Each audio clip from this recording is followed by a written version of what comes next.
They can run, but they rarely get away, night or day, in rural and urban settings. High-speed chases can be dangerous and terrifying. But when equipped with the latest technology and the best training, law enforcement has the upper hand. Now, Police Pursuit on Modern Marvels. At speeds in excess of 100 miles per hour, a reckless criminal with no regard for the people or property in his path will do anything and go anywhere to avoid being caught.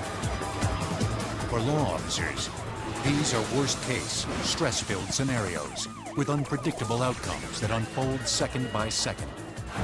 They've committed a violation and they just want to get away, and they have total disregard for their safety as well as anybody else's. That's what I found out to be the case. Anytime an officer gets in pursuit, there's excitement. I mean, you're chasing this car, you have no idea why it's running. Your heart is in your throat a few times when you go through some of these intersections, because even though you got their siren blaring, you slow down, people don't pay attention. They got the windows rolled up and they're listening to the radio.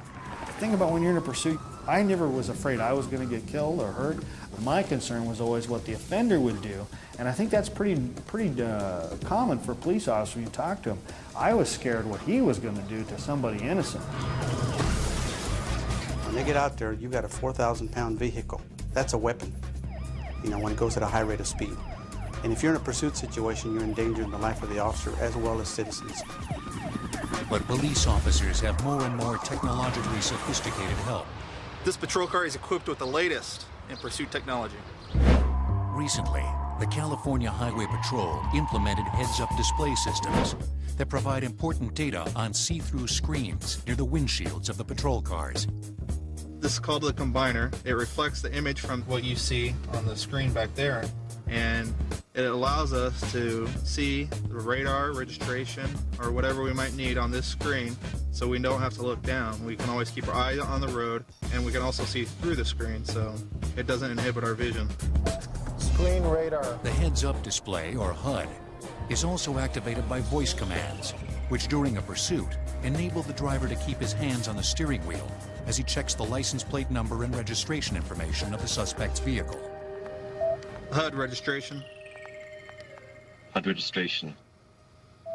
Registration number 1126918.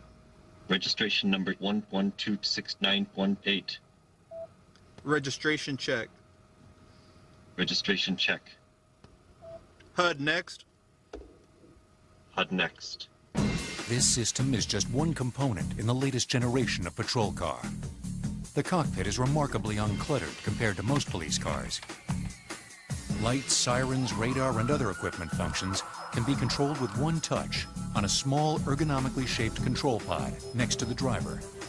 These high-tech components were designed and integrated for a specific purpose: to help police be effective, yet safe, while driving on patrol and in pursuits. Well, I think historically, law enforcement from the very beginning has been in pursuit of the suspects. Vehicular pursuits date to the arrival of the automobile at the turn of the 20th century. The earliest motorized fleets were organized in big cities between 1908 and 1911. Police departments formed motorcycle squads because of the increasing difficulty officers on foot, horse, and bicycle were having apprehending speeders. Motorcycles of the time resembled bicycles and were relatively simple to maintain, less expensive than automobiles, and more maneuverable in most situations than the cars of the day. Of course, we weren't back there 100 years ago, but it's pretty safe to assume the first time a beat cop told somebody to stop and they jumped in a car and drove off, everybody stood around scratching their heads and said, I think we need cars. Other than the word police painted on the door, nothing was added or modified on police vehicles to set them apart from personal automobiles.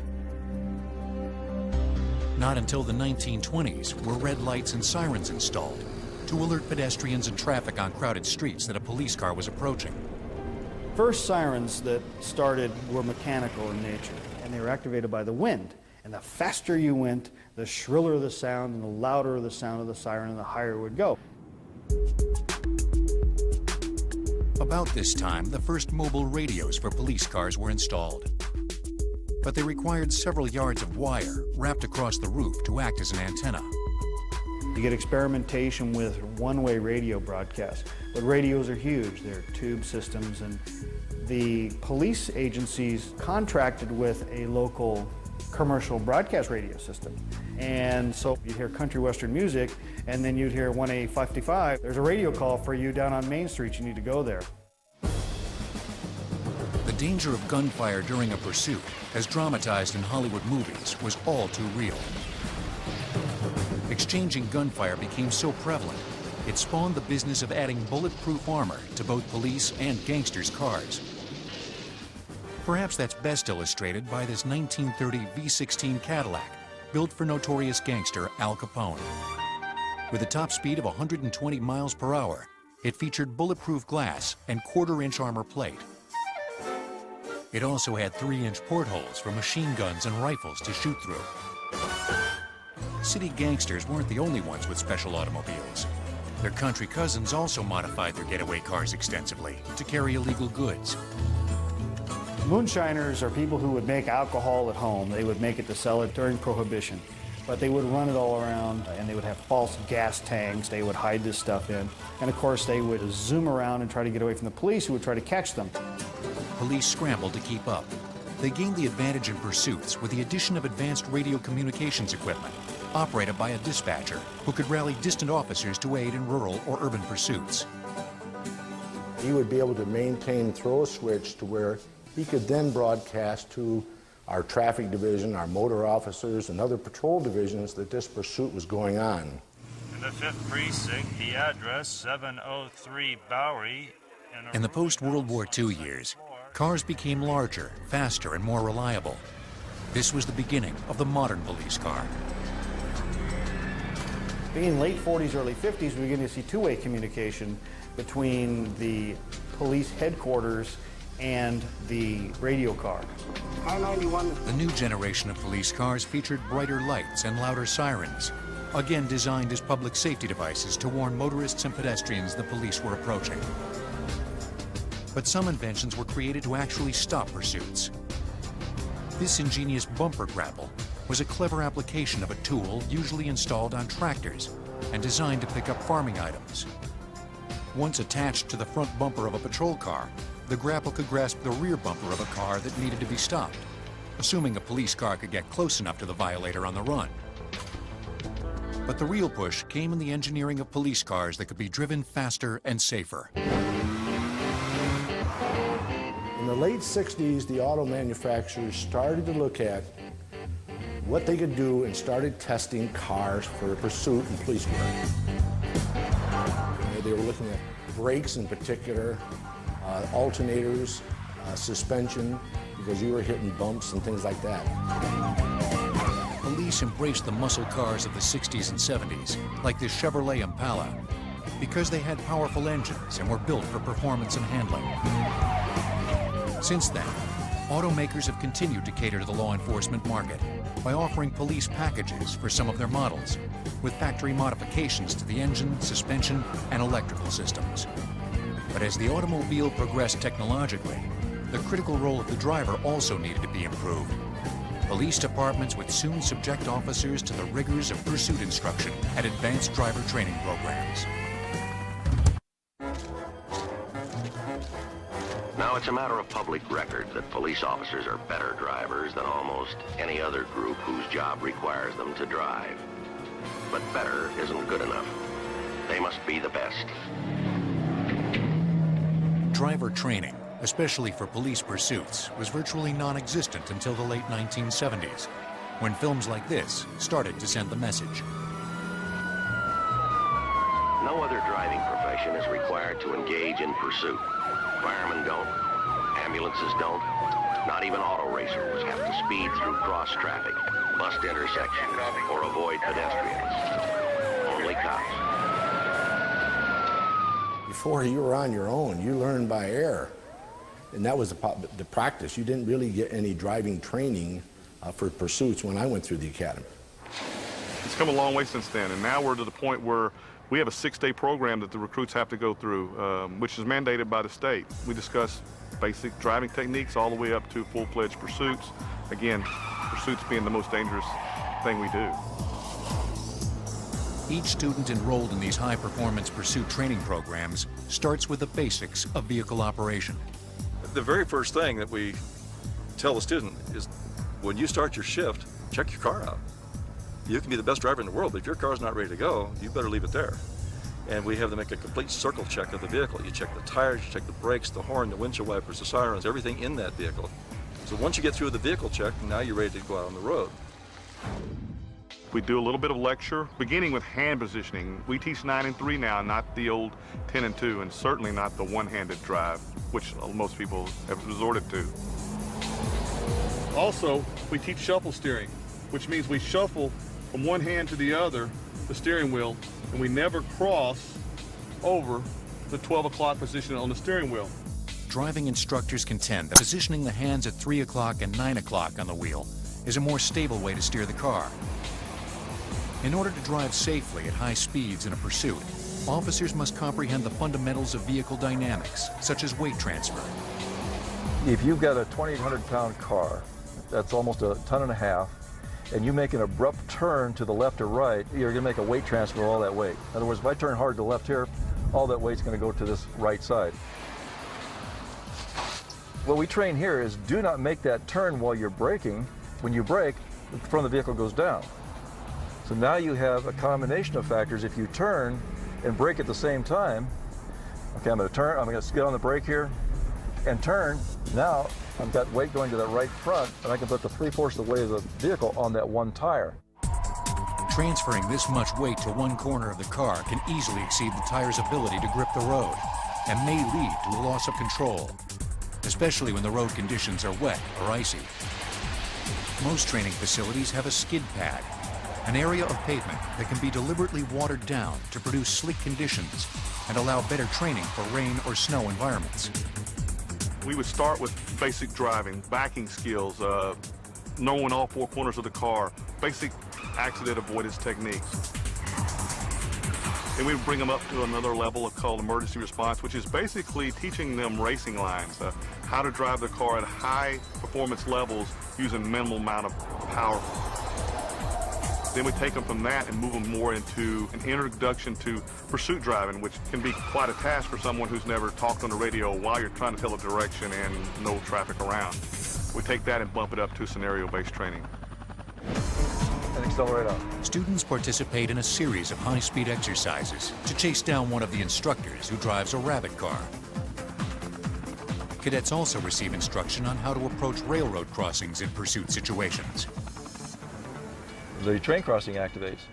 Now, many times during a pursuit exercise, what we'll do if we're the person being pursued, we'll stop right about here.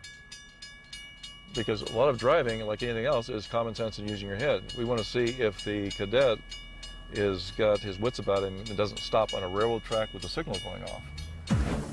As the curriculum advances, officers experience greater levels of difficulty in handling the patrol cars and staying calm, focused, and in control. They also learn to work in teams to mimic the typical coordination of multiple units involved in pursuits. The instructors push the scenarios and the students as far as possible without endangering the officers or the equipment. But there's another way to provide training where the situations can seem extremely dangerous, yet are still safe for the students. Computerized simulators. Driver training simulators came online for police during the 1970s and were operated by the computers of the era. Some of the first simulators for pursuit driving were pretty simple. I mean, you get more complex stuff in an arcade today than you got back then. But today's simulators are very sophisticated. They give you a three-dimensional like view. It's a surround type view. They develop cockpits so that you can actually sit like you're in the field of the police car. Within today's computer-generated environment, digital pursuits can be custom designed for specific training scenarios. Students can hone their skills in risk assessment, traffic evaluation, and tactical procedures, as if they were out on the streets of their communities. But one of the most effective ways to stop a pursuit can't really be taught by computer: the pit maneuver. It's a technique technique as opposed to actual tactics. And I think it's brought on by the fact that we now know more about the dynamics of the vehicles that not only we're chasing, but the ones we're using. And that is the pit maneuver, or the pursuit intervention technique. The pursuit intervention technique originated in Southern California during the late 1970s. It came from the bump and run technique used in stock car racing. The pit maneuver is initiated by the lead patrol car in a pursuit. That officer gently taps the front bumper of his car against the rear fender of the suspect's car. This causes the rear wheels of the suspect to lose traction, resulting in a spin-out. The trailing patrol cars carefully position themselves in order to block the suspect from traveling any further. At driving schools, not all training is behind the wheel. Officers also receive instruction on how to use other highly effective methods of halting a pursuit. One of the things we have now as a technology that has come to us recently is the stop stick. The stop stick is a tire deflation device that we've used to stop cars. Now, the stop stick will actually hit the ground, and the suspect will run over it, and then it's jerked off the roadway so that the other officers can go by. This one here has been cut out. We took the outer coping off, and it's a foam. And inside the foam are triangular quills. And no matter how this thing lands, the quills will be pointed up. The quill will actually hit the tire, and when it does, the top of the quill, which is very sharp, will come out, and now you have a quill that's inside the tire that will deflate the tire at a very slow rate. A slow tire leak gives the driver more control than rapid deflation or blowout. Many departments use a similar device, known as a spike strip. This accordion-like design also features hollow quills, and like the stop stick, can be quickly deployed and retracted. However, standing on the side of a busy highway in close proximity to a speeding pursuit is inherently risky business. Sometimes they've been very useful in helping us stop the pursuit. Sometimes not, you know. They're not easy to deploy. They're kind of dangerous sometimes for our officers as well. While they're an additional tool, they're not foolproof. It's not the answer to everything. The inability to predict what a criminal will do or what decisions he'll make while being pursued by law enforcement makes it difficult to train for every possible scenario. Nonetheless, all agree that training is beneficial. Not just training for training's sake, but quality training. I see that as very, very important. On my business card, I have a motto: failure to train is training to fail. Training may give officers a huge advantage in pursuit situations, but it's the technology in their patrol cars that really puts them in control. In the same way that police officers rely on their partners to watch their backs, they also count heavily on their patrol cars to keep them safe and effective, especially during pursuits. That means each cruiser should receive the best maintenance and be equipped with the best technology available. Woodcrest Vehicle Center in Riverside, California, is one of the companies that converts four-door sedans into virtual rolling police stations. This is a 2004 Ford Crown Vic police interceptor that's specially built for patrol car use in the United States by Ford Motor Company. It's estimated that Ford supplies about 80% of all law enforcement vehicles in North America.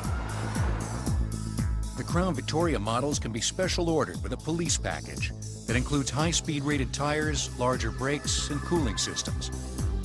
The wires run up plus here, more powerful alternators to handle the amperage loads from the extra police electronics. First step is we bring the car into the shop, and my technicians gut it. They pull all the seats out of it and everything like that, and we start installing our products in it. Here's a mount that we're going to put the computer screen. As you can see, we've got most of the dash out. We have to make some modifications in here for a mount for the MDC scene so that the officer can focus on the screen without taking his eyes off the road. Let's move on over to the other cars and see some more of the equipment. What we have over here is, this is their MDC, or a computer, just like you'd have at your house. The way we look at it, this is the officer's office, basically. So he travels around with his own computer. In particular, in this car, there's another thing we load in the MDC, and we'll show you a little later. It actually controls the siren of the vehicle as well. The other thing that these operate is there's a full data system that they can get back to their department, run somebody's license plate, see if there's any warrants out anybody, of course, maps, you know, and all the other things. He can write reports onto a disc, go back in his department, print them out, and he's done. So this is a very important part of this car as far as the officer is concerned. This office is designed to keep everything within reach. What we have are 3 microphones, the 800 megahertz, the PA, and the county-wide 800. Up here is an all-new touchscreen technology. It comes up on there. Just with a press of a button, you have code 3.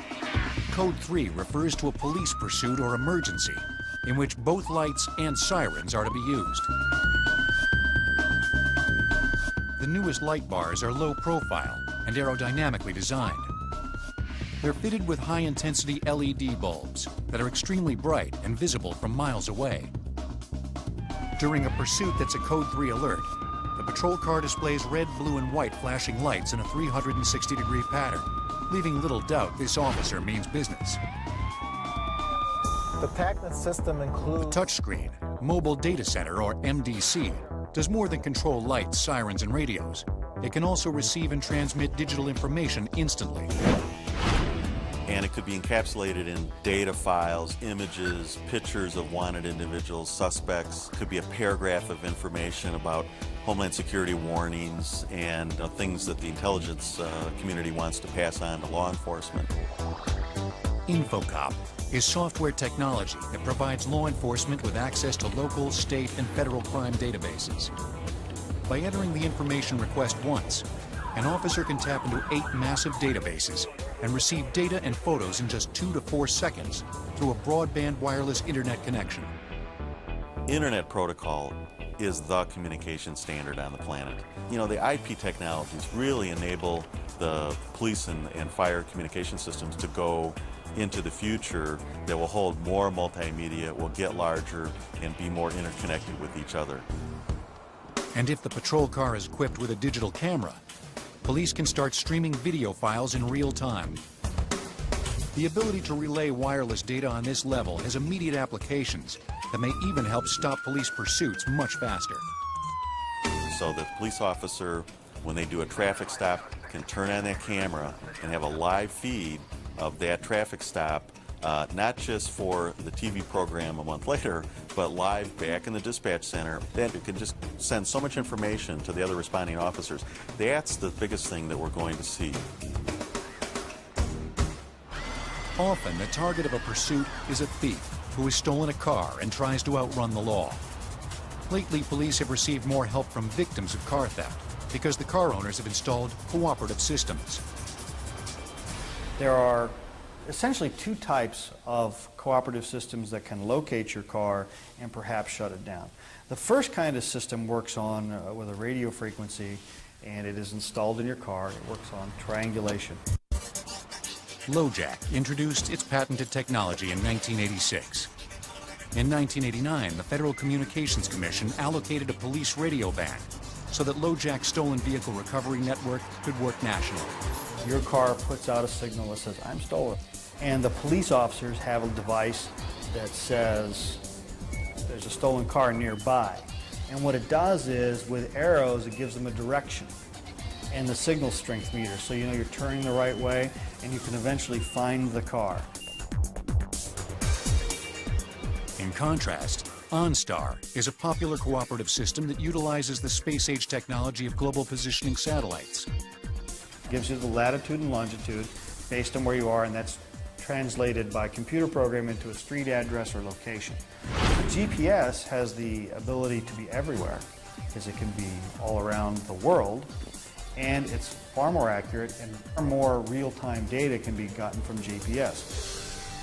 GPS transceivers have found their way onto police cars as well. In Dallas, and I'm sure most of the departments around the country have what they call an AVL or a GPS system in the car.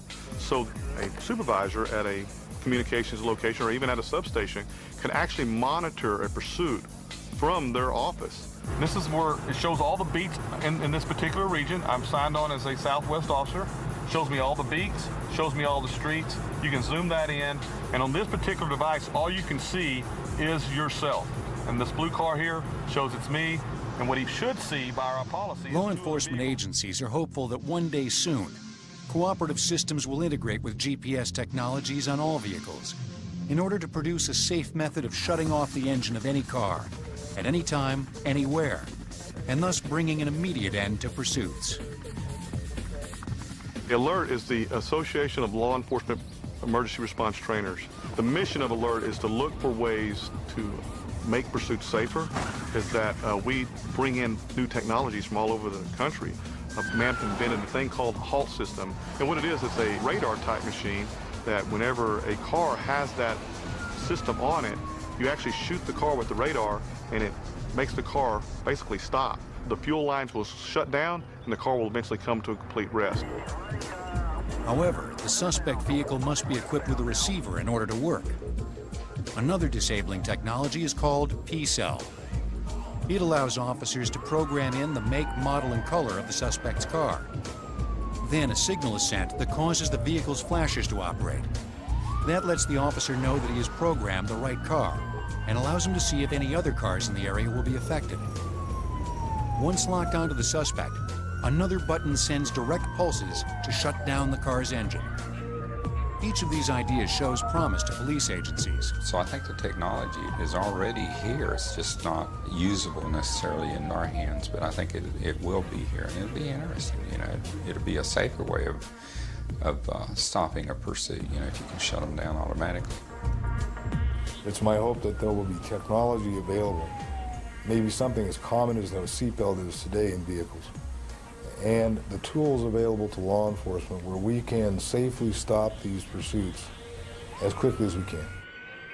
In the meantime, the most important tool police have during the pursuit of a fleeing suspect is not some high-tech device in the patrol cars, but co-workers riding hundreds of feet above them.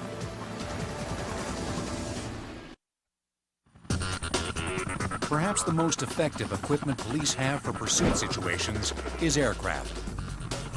Helicopter's tremendous, because when you get them up in the sky, and they've got a panoramic vision, and they can see everything.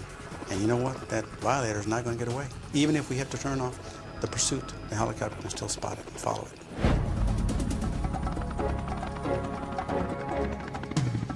During the 1950s, 60s, and 70s, decommissioned military airplanes and helicopters were acquired by police departments to support the patrol cars as an eye in the sky.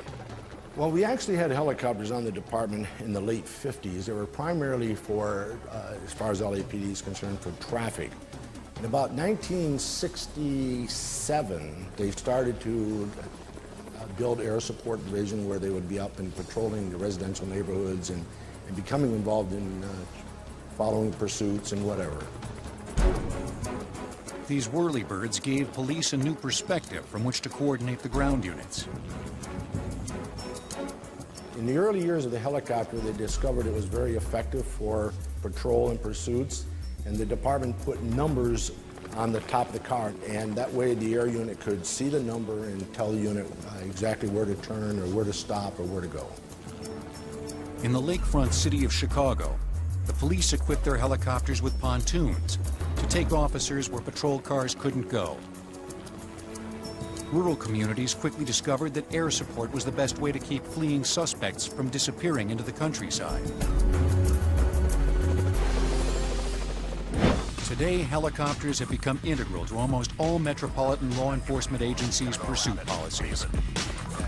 We utilize helicopter, and that's actually one of the issues that I was looking at recently, whether we should call off the ground units when the helicopter is engaged or not.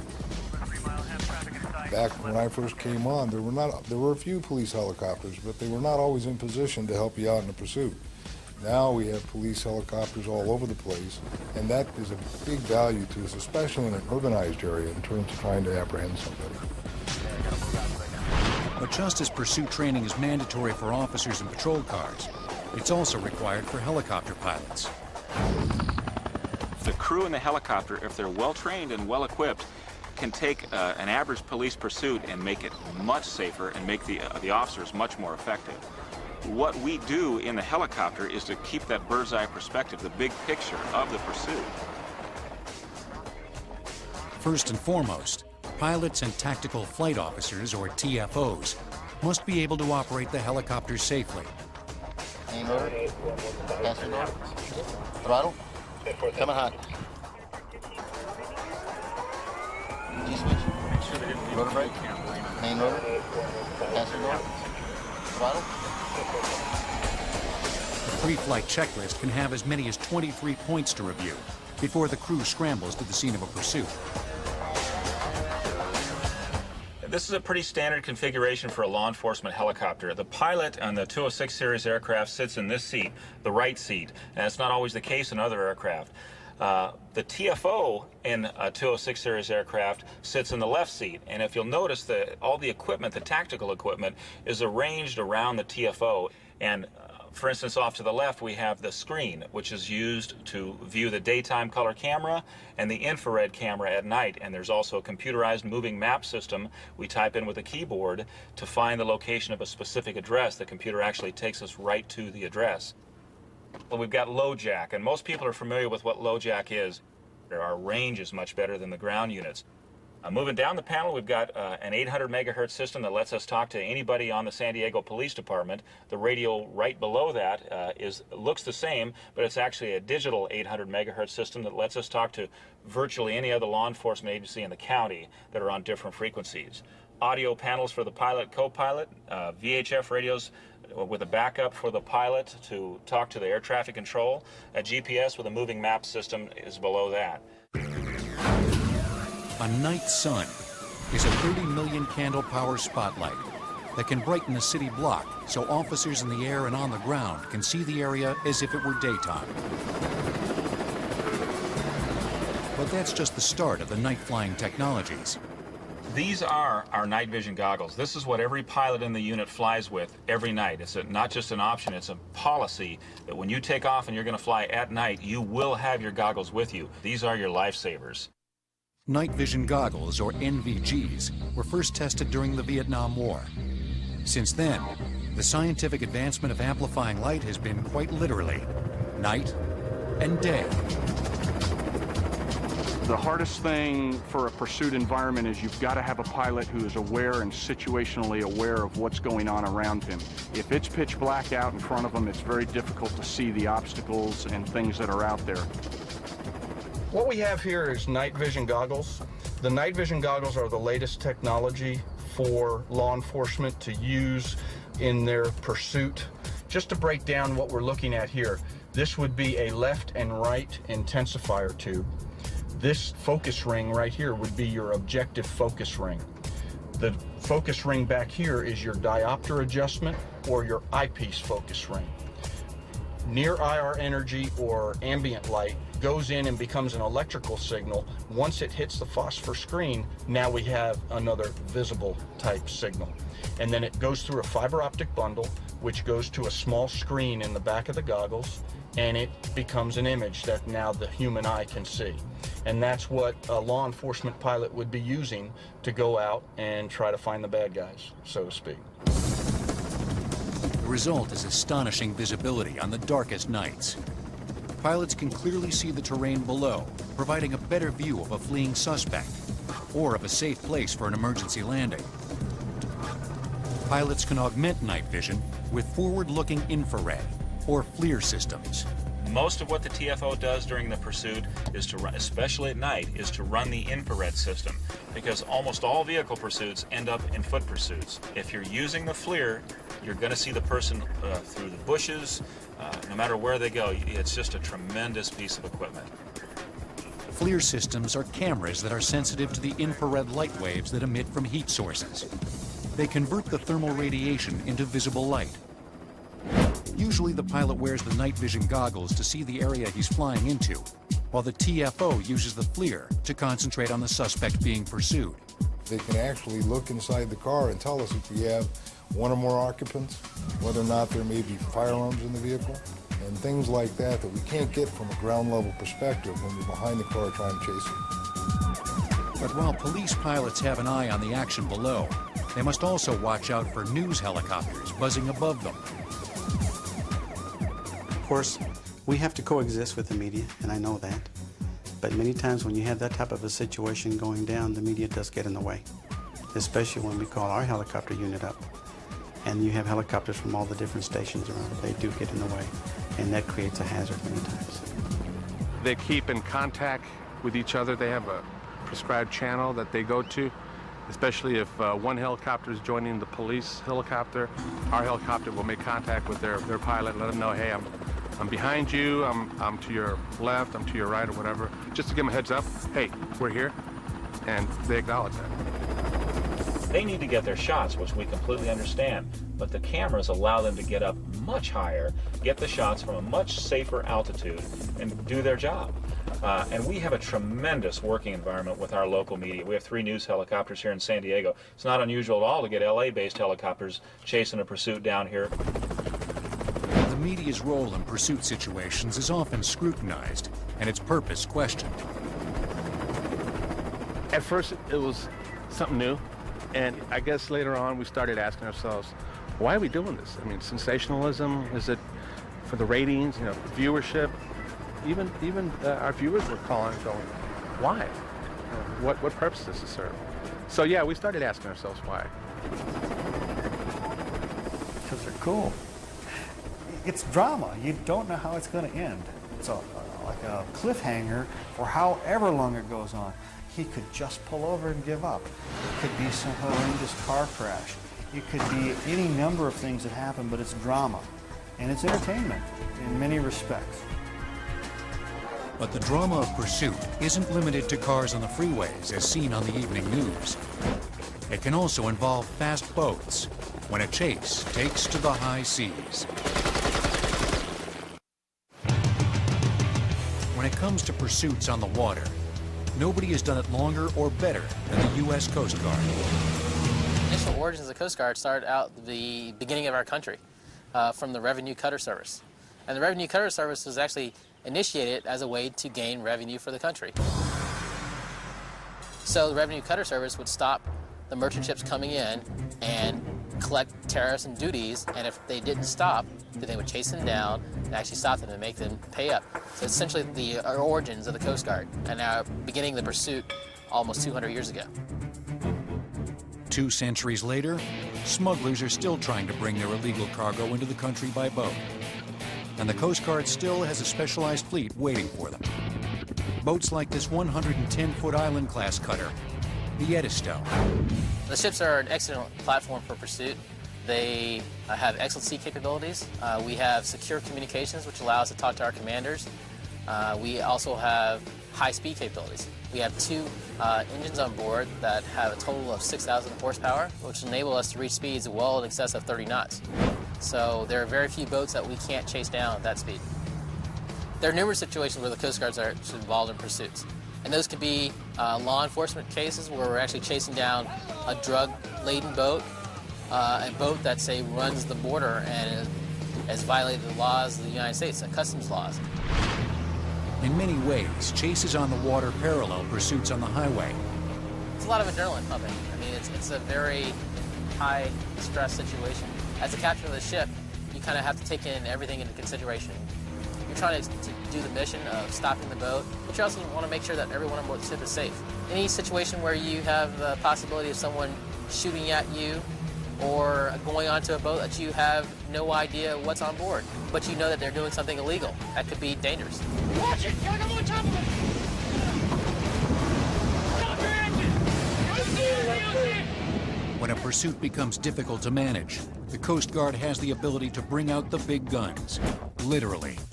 Behind me, you can see the 50 caliber machine guns that we use to actually fire warning shots and disabling fire if necessary to stop boats. We go through different forms of hailing, signaling, raising flags, flashing lights, using loud hailers, numerous things, and then the boat just won't stop. So at that point, we have to ask permission from our commanders, and depending on the situation, they will either authorize us or not to conduct warning shots and possibly disabling fire on the vessel. This is a 25mm chain gun, and this actually allows us to fire high explosive rounds into vessels if we have to stop them, or at the conclusion of a boarding, if we need to destroy the vessel and actually get rid of it so it's safe for other people to come by the area, then we are actually able to destroy the vessel with this gun. Weather permitting, the task of piloting the cutter during a pursuit takes place high above the main deck. This is the open bridge. We have the controls for the helm, the rudder, secure communications, electronic navigation system, and depth sounders, and also compasses and gyro compasses. But when a chase is on, the real nerve center is one level below. Welcome to the bridge of the Edisto, and on the bridge here we have numerous types of electronic communications which allow us to keep in touch with our commanders when we're engaging in a pursuit. We have satellite communications, which are all secure, and we have UHF, VHF, HF frequency ranges of communications. We also have differential GPS, which is a global positioning system for navigation. We utilize paper charts and electronic navigation systems via a computer, which allow us to safely navigate and continue our progress while we're in pursuit of a vessel. This is our primary radar on the ship. There's an additional radar on that side also.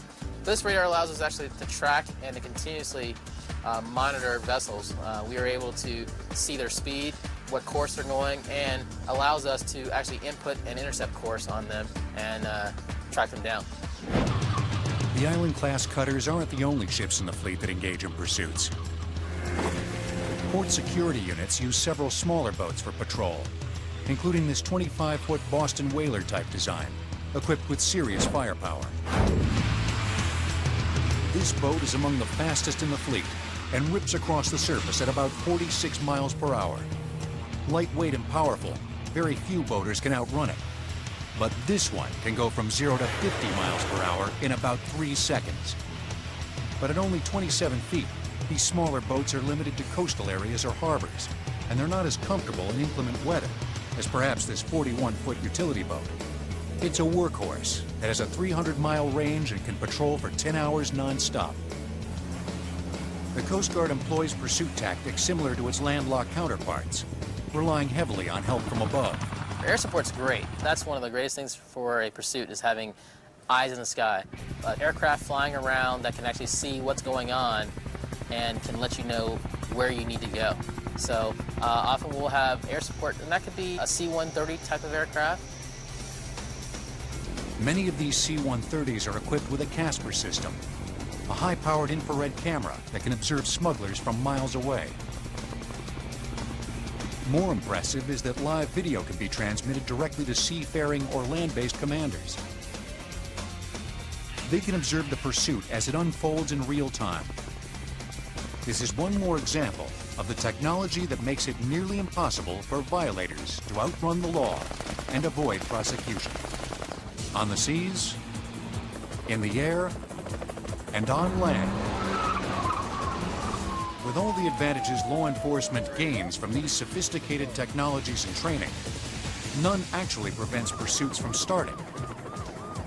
As long as humans retain their innate fight-or-flight instincts, when cornered, some will choose to make a run for it. And for that reason, law enforcement will continue to push technology to find safer and more effective ways to minimize the risks of police pursuits.